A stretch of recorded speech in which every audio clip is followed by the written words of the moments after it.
আজকের দিনটা তো শুরুই হলো পার্সেল হাতে নিয়ে। সব হয়েছে এই কলেজটার জন্য। আসলে কলেজ ছুটি থাকলে যা হয়, সারাদিন শুধু রুমে বসে কি করব আর কি করব। আর ঠিক সেই সময় দেখলাম জেপ্টোতে দিয়েছে 25 টাকা ক্যাশব্যাক।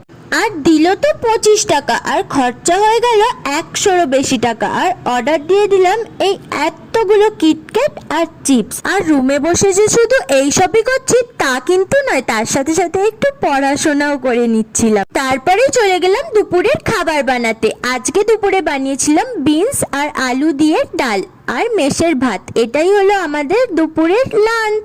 তারপরে বিকেলবেলা উঠে একটু রেকর্ড বুকটা লিখতে বসে গেলাম। আর তারপরে হঠাৎ করে মনে পড়লো রাতে তো কিছু খেতে হবে, আর সঙ্গে সঙ্গে এই গাজর, বিনস আর ডিম দিয়ে বানিয়ে নিলাম ইপ্পি স্যুপ।